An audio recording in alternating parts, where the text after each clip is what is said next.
Seth is in College Station, Texas, Aggieland. What's up, Seth? Woo! Hey, Dave, great to talk with you. You too.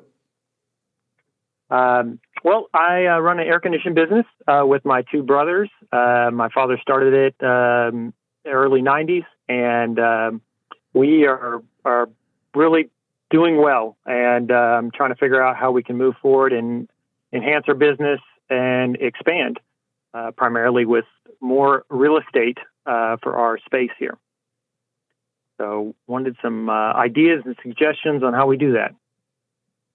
Okay, so your dad owns the business?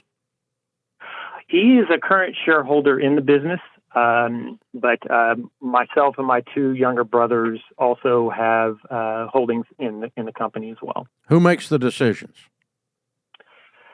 I do. You have the majority shares? I do not have the majority shares. I am acting president of the company, and okay. All right. How many team members have you got? 6. And you're in the heating and air business? That is correct. And so you do residential or commercial heating and air installation and repair? That's correct. Yeah, it's about a 70 to 30 split, primarily residential. Okay. And what's your gross revs? 1.7. Okay. Million. And why does real estate enter into this discussion? Well, that's a good question. So my father owns the property and the building, and we rent it from him. Oh crap! As a means. Well, it's been a really good deal, both for both parties. And you're saying you're outgrown it though? Well, we haven't outgrown the actual land. We just need to do some major modifications, tear down an ancient thing and rebuild it. Your ancient what? You cut out? Building. Oh, Ancient tear building. Down the whole building. Yeah, well, part of it. Yeah, probably about a third of the. Okay, I assume you're making sales at people's houses, not out of your building. That is correct. So why do you need a better building? Well, we are using it to both store and maintain. We're not in College Station proper. We're more out in the boondocks, so we have to hold some materials for jobs. So you're using it as a warehouse? Areas. Yes, sir. That's correct. And why do you need a fancier warehouse? Well, we don't need a fancier warehouse. We just need a warehouse where we're able to utilize a forklift and stage our equipment for our jobs that are coming up. Why can you not do that there? Inventory. What's wrong with this building? It is. It's got 8-foot ceilings, and it's just an old metal building. Okay. Yeah, we just need some more space to store and also build ductwork and do some prefab. Yeah. Okay. Yeah, right. yeah, prefab, things like that. Yes, sir. Okay. How many square feet is it? The current square footage would be about 6,000. Okay. All right. This is the problem with small businesses owning the real estate that they work in. Okay. Mm-hmm. Because what happens is suddenly the building starts telling the business what to do instead of the business telling the building what to do. If you were a tenant in this building, you would just simply move to a place that was high ceilings and that gave you more square footage and that you could run a tow motor on. And it would be that simple, because the old place that you are, or you would tell your landlord, if you want to keep us, you've got to build us a building over here. This one's not working. But the problem is that one of your shareholders in the business happens to be the owner of the real estate. And so suddenly these things are telling each other what to do in a dysfunctional way.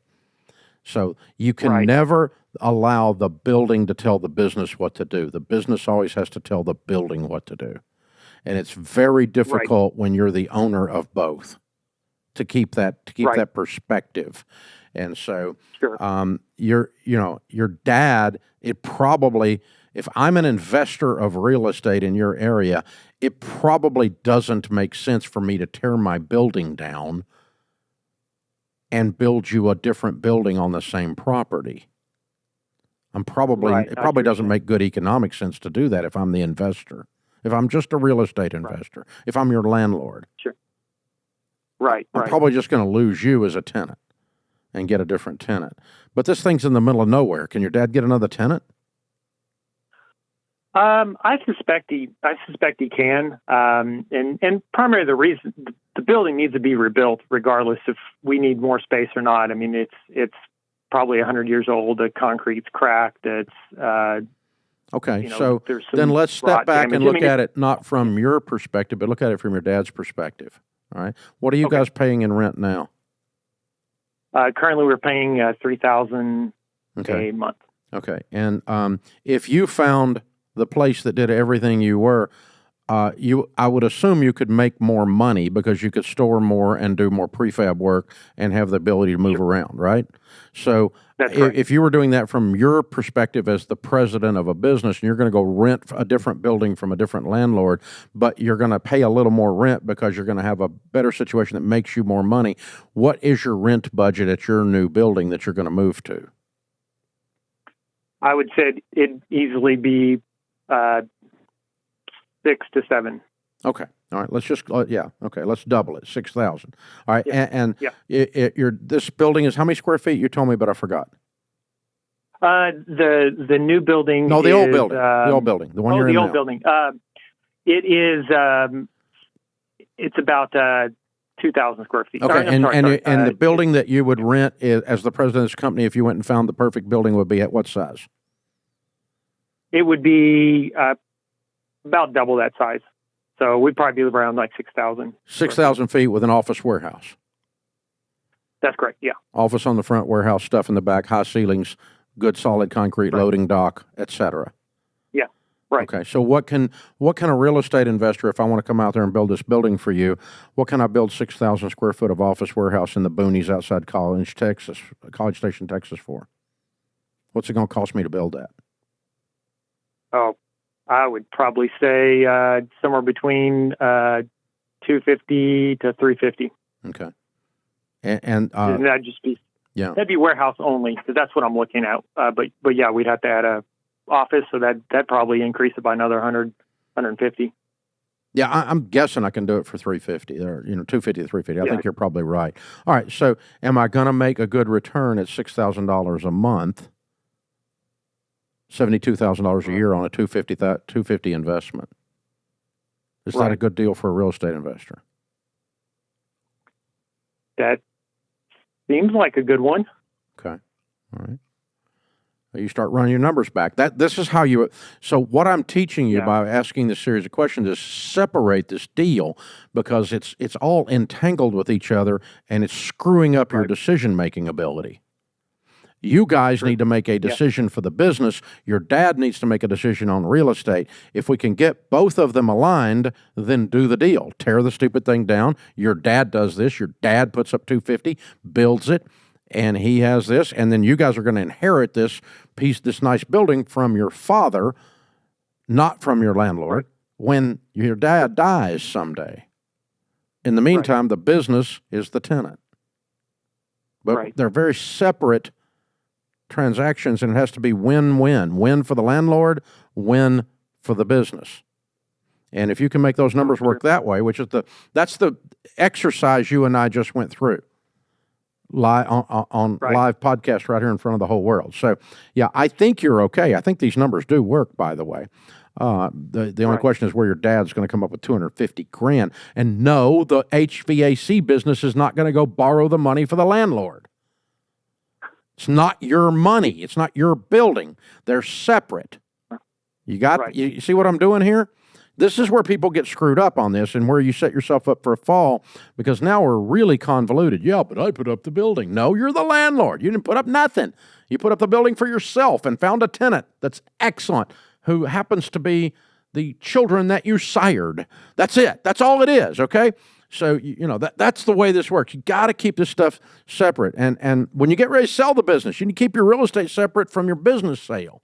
If you're going to sell the business, you keep the real estate. They do not have to be inextricably tied together, woven together. Cut the cord. And so I've run into this in our business at Ramsey. We had a 55,000 square foot building that we completely outgrew. We rented a big bunch of office warehouse from the neighbor right behind, put a bunch of people out there and outgrew that. We went half a mile, 3/4 mile away and rented another 60,000 square feet of office space. We were all over a 2-mile radius over there in one particular neighborhood. All we did was walk back and forth to meetings or ride shuttles.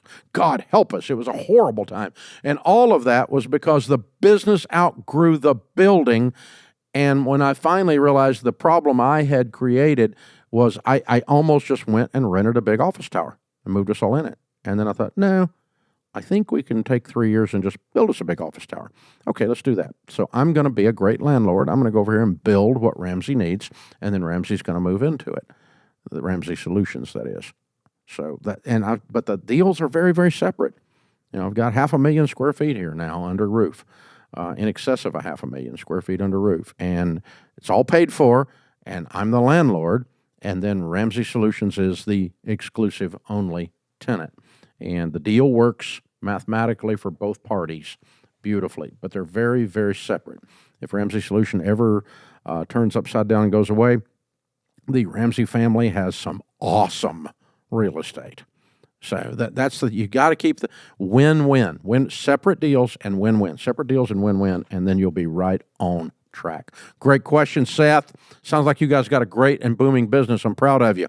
Thank you for being in the audience of the EntreLeadership Podcast.